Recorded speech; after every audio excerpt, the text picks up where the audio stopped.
La doctora Engracia Loyo es doctora en Educación por la Universidad de Aguascalientes. Es investigadora del Centro de Estudios Históricos del Colegio de México e imparte clases en el doctorado de Historia de la misma institución y en la Facultad de Filosofía y Letras del Colegio de Pedagogía. Pertenece al Sistema Nacional de Investigadores. Entre sus publicaciones destacan La Casa del Pueblo y el Maestro Rural Mexicano, Gobiernos Revolucionarios y Educación Popular en México. Con ustedes, la doctora Loyo. Buenos días a todos. Agradezco a Norma Mereles la invitación para participar en esta celebración para conmemorar el 20º aniversario del fideicomiso Archivos Plutarco Elías Calles y Fernando Torreblanca, donde además de un invaluable material de trabajo, he encontrado toda clase de apoyo y ayuda para mis investigaciones. Presentaré a ustedes la ponencia del Programa Educativo de Calles, respuesta a una demanda revolucionaria. Para la legitimación y consolidación del nuevo Estado que intentaba sustituir el que la revolución había destruido, los gobiernos posrevolucionarios tenían que tomar en cuenta, entre otros factores, a un pueblo levantado en armas con la petición de tierras y además de escuelas. También el interés de dirigentes sociales y caudillos revolucionarios en la educación se había manifestado de diversas maneras antes de la lucha armada y durante ella. Baste recordar el programa del Partido Liberal, el afán de Villa y Zapata por rodearse de maestros de escuela e intelectuales que les servían de consejeros y de enlace con sus oponentes, o la escuela modelo Felipe Ángeles que el Centauro del Norte fundó en su hacienda de Canutillo. Como muestra del lugar preponderante de la educación en los programas revolucionarios, podemos citar la Ley de Instrucción Pública proclamada por Otilio Montaño en Morelos en 1915, que declaraba que la enseñanza nacional sería competencia del gobierno federal, las escuelas y centros para adultos establecidas por los jefes zapatistas por orden de su caudillo en varias municipalidades, así como las acciones emprendidas por los gobernadores del constitucionalismo, entre las que destacan la obra de Salvador Alvarado en Yucatán y la de Plutarco Elías Calles en Sonora. Este último, de acuerdo con su programa de gobierno, Tierra y Escuelas, multiplicó las instituciones de enseñanza básica, aumentó el presupuesto educativo, estableció bibliotecas públicas y gabinetes de lectura en cabeceras municipales, edificó la normal de 6 años y la Escuela de Artes y Oficios. José Cruz Gálvez llevó a Sonora caravana de maestros de otros estados e incrementó de manera considerable sus salarios. Asimismo, decretó que en las negociaciones agrícolas, mineras o industriales, donde hubiera más de 20 niños en edad escolar, los dueños tenían la obligación de establecer escuelas. Una disposición similar quedó integrada al artículo 123 de la Constitución del 17. Los presidentes sonorenses de la década de los 20 pretendieron establecer una nación capitalista, unificada y moderna mediante la incorporación de una numerosa población heterogénea y secularmente aislada e marginada, proceso en el que la educación escolar desempeñó un papel fundamental. En la tarea de reconstrucción del país asumida por el gobierno de Álvaro Obregón, la reconstrucción educativa era un elemento esencial. José Vasconcelos logró no solo crear una Secretaría de Educación con jurisdicción nacional, sino poner en marcha una empresa cultural sin precedentes que pretendía transformar una sociedad rezagada en una moderna. Empresa en la que la campaña alfabetizadora, la difusión de la lectura y el impulso al muralismo, entre otros, son algunos ejemplos legendarios. Una vez en la presidencia, Plutarco Elías Calles impulsó un gobierno de leyes e instituciones para eliminar el caudillismo. Reconstrucción siguió siendo palabra clave durante su vasconcelismo. El nuevo régimen puso un mayor acento en la educación como apoyo a su proyecto económico nacionalista y a su programa de desarrollo rural. Al asumir el mando supremo de la nación, Calles hizo público su compromiso con el pueblo. Y cito: los pilares fundamentales para el mejoramiento de las grandes colectividades de mi país, especialmente de las masas campesinas, obreras e indígenas, son su liberación económica y su desarrollo educacional hasta lograr su incorporación plena a la vida civilizada. El problema educacional de las masas rurales será uno de los que preferentemente ocupará mi atención. En concreto, la escuela rural extendida hasta el extremo que lo permitan nuestras posibilidades económicas será nuestra preocupación. Estas palabras no fueron un mero discurso. El sonorense pretendió una educación comprometida con las clases laborantes y durante su gestión se impulsaron actividades que perseguían, en primera instancia, formar trabajadores competentes y campesinos autosuficientes y productivos, pero también moralizar a la población, crear y difundir una religión cívica y promover una vida más sana. Su responsabilidad con las masas se tradujo en la multiplicación de escuelas rurales y de misiones culturales, la fundación de las escuelas centrales agrícolas, la creación de la secundaria como una opción postprimaria democrática y de una institución poco exitosa y controvertida para incorporar al indígena, la promoción de la enseñanza técnica, el impulso a la pedagogía de la acción basada en la filosofía de John Dewey, que traducía los ideales del régimen y sus códigos éticos y unía el estudio y el trabajo, y en una política editorial que debería divulgar entre los trabajadores obras y libros que los hacen capaces de luchar por la vida. El acervo fotográfico del archivo del Fideicomiso Plutarco Elías Calles Fernando Torreblanca reproduce la imagen de la escuela de los años 20 como un espacio de socialización y de mejoramiento colectivo, como un centro de reunión donde las actividades académicas eran relegadas frente a las enseñanzas que hacían hincapié en el bienestar de la comunidad y en la participación del niño y el adulto en acciones de beneficio general. Ilustran una educación que iba más allá del aula, que se desarrollaba en parcelas, huertos y talleres, y una escuela en la que el maestro desempeñaba tareas ajenas a su tradicional labor docente. De todos los esfuerzos educativos mencionados, dos fueron los proyectos más queridos y cercanos de Calles. Uno que creó como gobernador, pero que prohijó durante toda su vida, las escuelas José Cruz Gálvez, y el otro que impulsó como presidente, la Escuela Central Agrícola. El archivo documenta profusamente ambos proyectos. No conozco otro acervo que contenga la riqueza documental que guarda el archivo Plutarco Elías Calles sobre el origen y los primeros años de la Escuela José Cruz Gálvez. En este caso puedo decir con certeza que los documentos hablan por sí mismos. Su riqueza rebasa las preguntas que el historiador pueda plantearles y van más allá de ilustrar el movimiento que se organizó en la sociedad para crear estas escuelas. Cualquier historiador preocupado por la historia social, político-cultural encontrará en ellos una rica beta para explorar varios aspectos de la vida de Sonora en los años de la Revolución, además de que descubrirá un Calles polifacético, sorprendente por los matices de su personalidad. La Escuela José Cruz Gálvez, fundada en Sonora en octubre de 1915, tiene un origen muy peculiar. Nació de un pacto entre Calles y el teniente del mismo nombre, su compañero de armas. Ambos prometieron construir un albergue para remediar la triste suerte de los huérfanos de la Revolución al término de la lucha. Si alguno de ellos perdiera la vida en batalla, la escuela llevaría su nombre. Calles fue el sobreviviente y el cumplimiento de este pacto lo comprometió por el resto de sus días. La fundación de la escuela requirió de un esfuerzo titánico de su parte y de la colaboración generosa y entusiasta de una buena parte de la sociedad sonorense, a quien el general pidió ayuda e involucró en el proyecto. La profusa documentación del archivo permite seguir paso a paso la aventura que brindó a la población la oportunidad de romper el ambiente de austeridad que el gobernador mismo había impuesto. Calles transgredió su propia reforma moral, el primer decreto de su gobierno emitido el 8 de agosto de 1915, que prohibía bebidas embriagantes en el estado de Sonora y que formaba parte de una amplia o extensa campaña de saneamiento de las costumbres, llevada a cabo por varios gobernadores carrancistas. El decreto fue violado impunemente. Los responsables de su cumplimiento cerraron los ojos cuando se trataba de vender cervezas o bebidas alcohólicas, actos severamente penalizados, en alguno de los saraos o kermeses organizados para recolectar fondos para el internado de huérfanos. Todo parecía permitido para tan noble fin. Los donativos sustituían a las multas, fuertes sumas de dinero decomisadas en casas de juego y casinos, también prohibidos por el régimen espartano, iban a parar al Fondo Cruz Gálvez.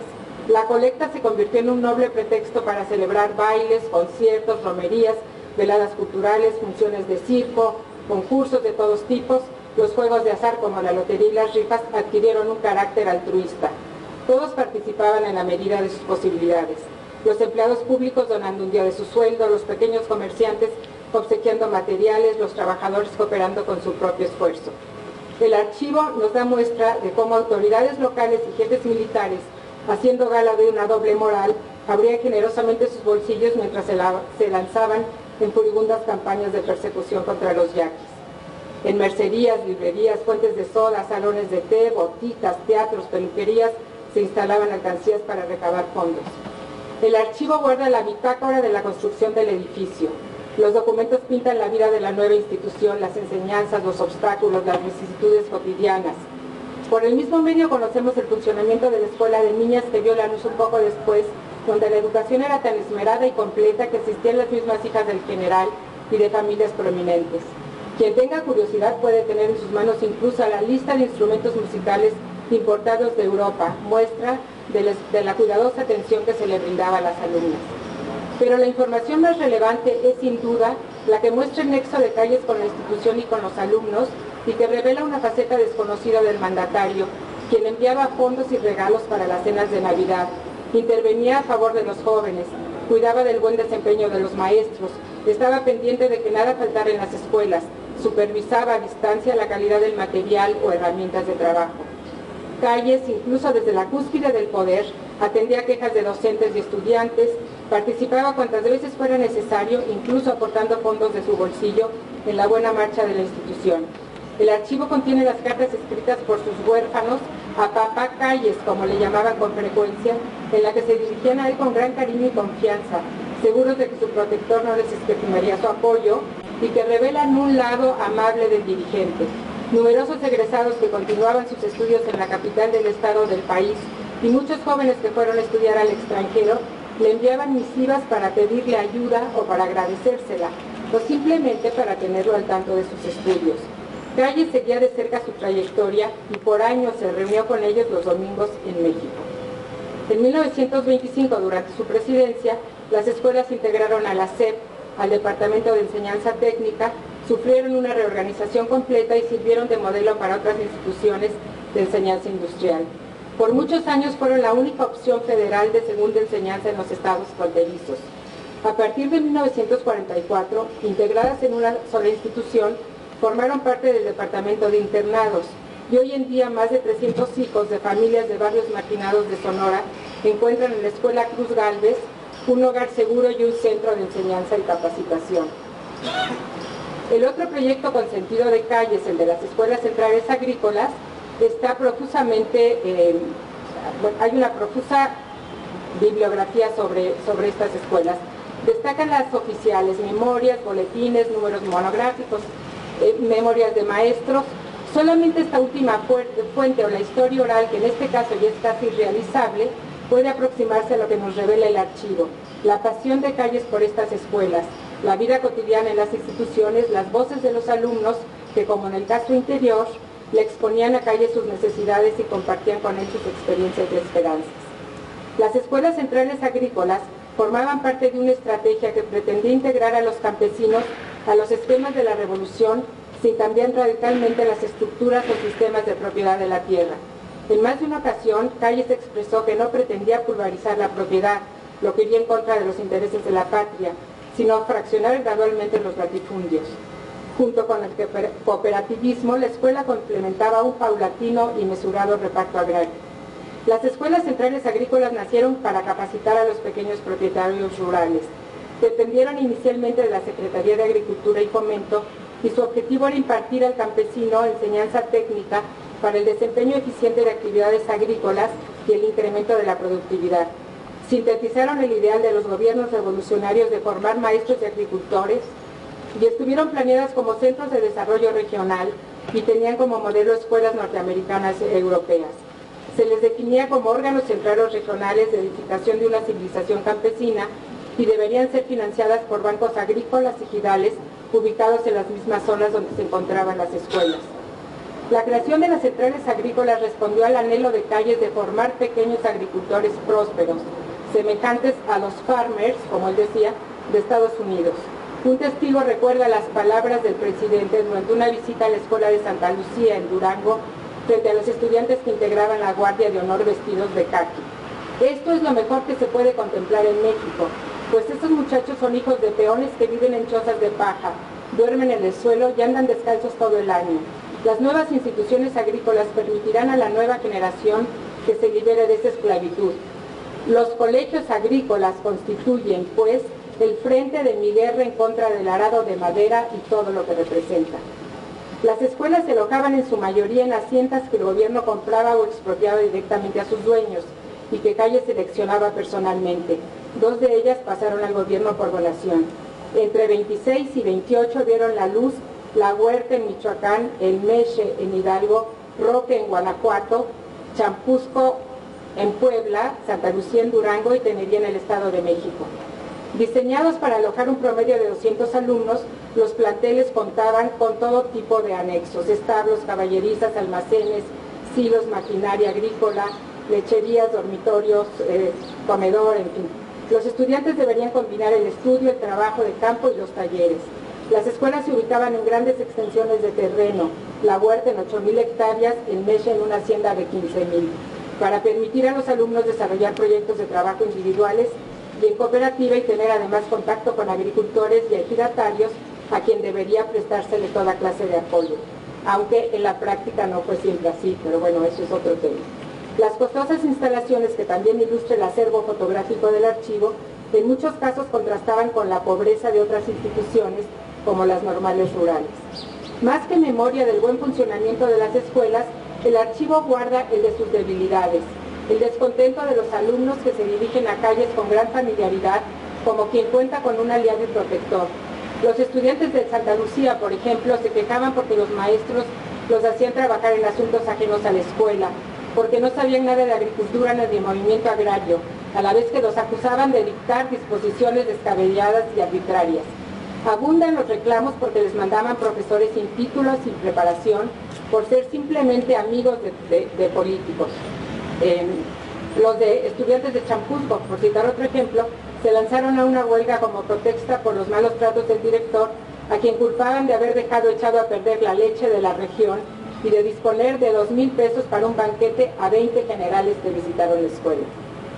Los documentos nos revelan las actividades de los alumnos de varias de las escuelas en bien de las comunidades vecinas. Los estudiantes de Tenería difundían en su periódico Ceres, resguardado en el archivo, su labor de extensión, las investigaciones sobre la región, la asesoría que ofrecían a los campesinos, las reuniones efectuadas con ejidatarios para zanjar dificultades por asuntos de tierras y pastos y para propiciar la unión entre ellos, las clases de industrias y las facilidades que brindaban a los arrendatarios para usar animales y arados en la siembra de terrenos locales, así como sus esfuerzos de cooperación en trabajos vecinales. En 1933 las escuelas pasaron a la SEP y fueron objeto de una rigurosa evaluación.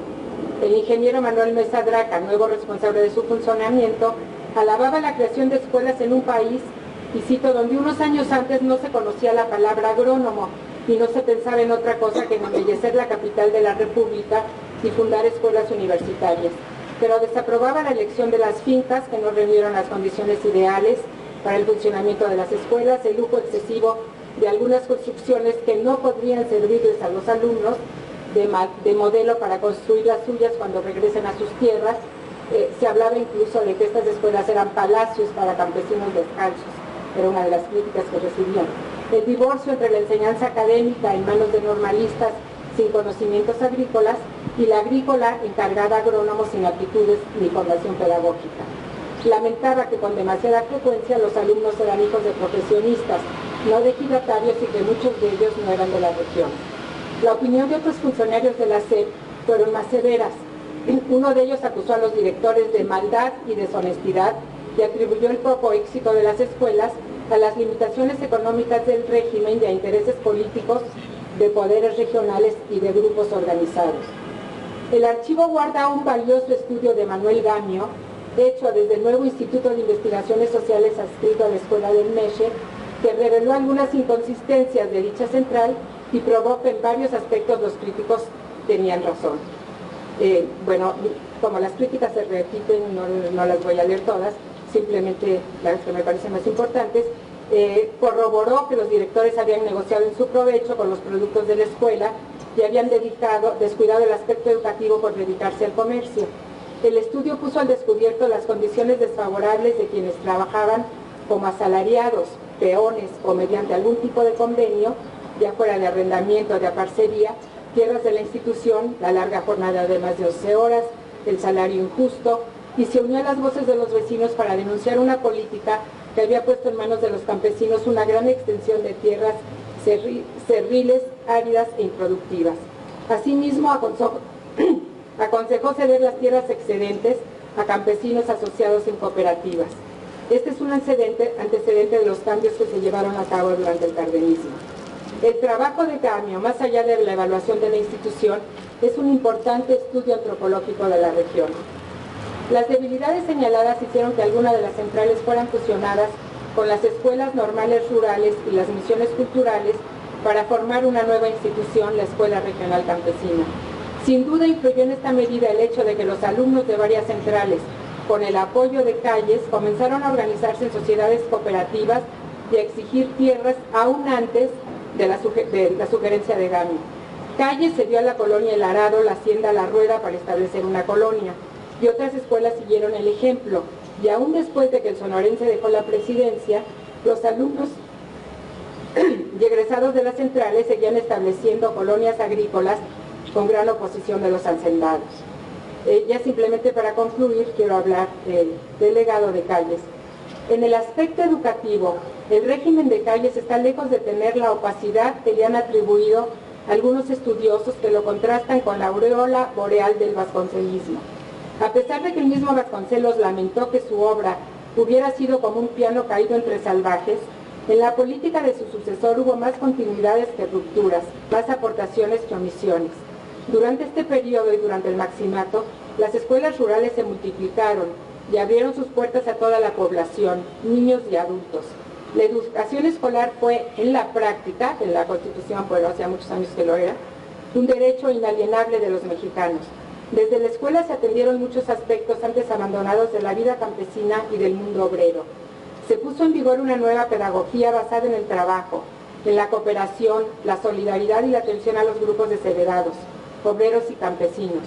La política indigenista del régimen, con aciertos y graves errores, fue un paso adelante en un sinuoso camino que llevó al reconocimiento del valor de las culturas indígenas en años posteriores.